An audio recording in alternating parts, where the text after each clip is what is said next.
Dear friends and family, it's a special joy this morning for me to be here, and especially to welcome Bishop Keith Sinclair amongst us today. It's a real joy. Critical debate is vital to any healthy society, and when it's prevented from happening, ideology is at work. In planning this event that has become known as Debunking the Myths, 3 objectives inspired us. Firstly, the need to ensure that our theological perspective was clear, biblical, and explicit.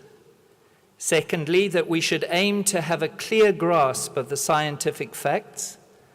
And thirdly, that our knowledge would have the chance of encouraging safe, welcoming, and liberating spaces for individuals hurt by the deceitfulness that promotes homosexual practice as wholesome and natural.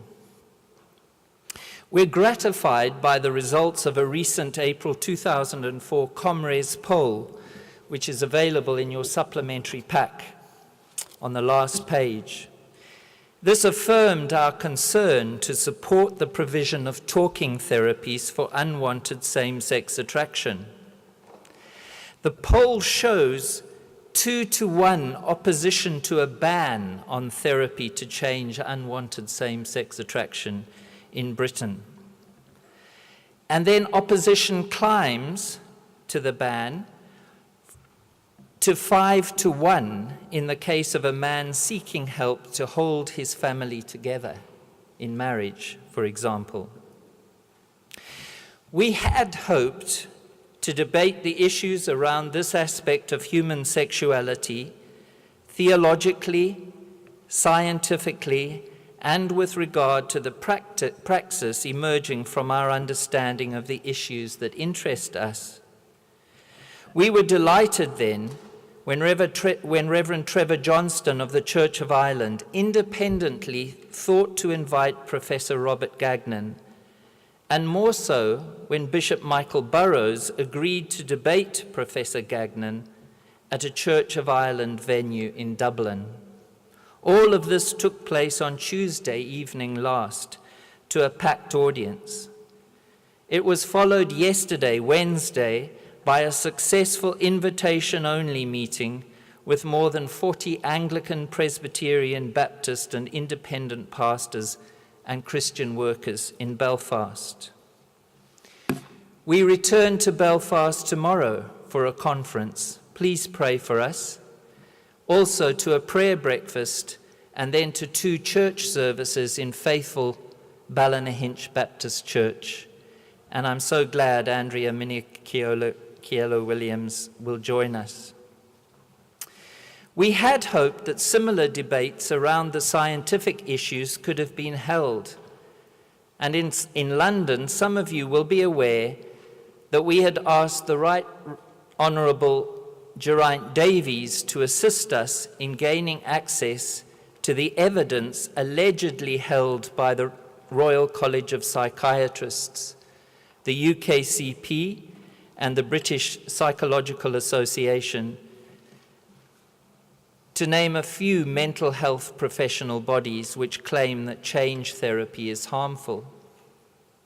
So I approached campaigner Peter Tatchell and asked him to chair a proposed debate meeting, but he understandably was not available in the relatively short time frame. Also, the editor of Pink News was similarly not available.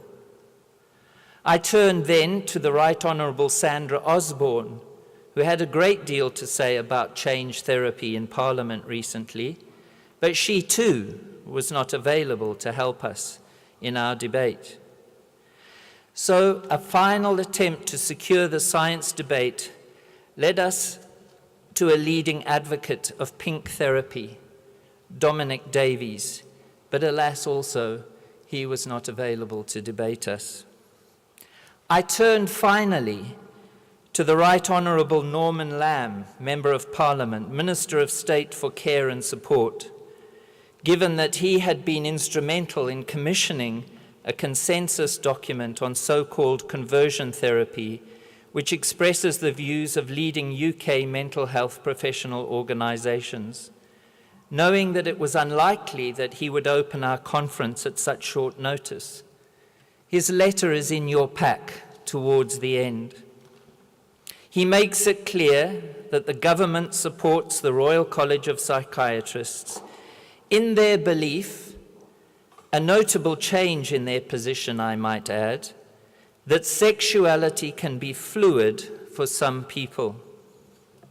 Apparently, the Royal College now affirms the principle of fluidity, but denies the validity of change therapy, thus supporting only gay-affirming therapies. You will see my response to Norman Lamb, and that I have asked him to meet with our three distinguished guests. Some of us have benefit, and some of us who have benefited from change therapy, and I very much hope he will accede to this request. We may not have succeeded in bringing all the parties to the table in the various private meetings that have been conducted before this conference either. But we're very grateful for the fine turnout today, for the many important individuals, as concerned as we are to ensure that our understanding and application of matters around this important debate are true to our Christian foundation. So on behalf of Christian Concern, Anglican Mainstream and Core Issues Trust, I welcome Professor Robert Gagnon and Dr. Christopher Rissick and Anne Polk, leaders in their own field. Thank you for coming to us as a unique and faithful witness from the USA.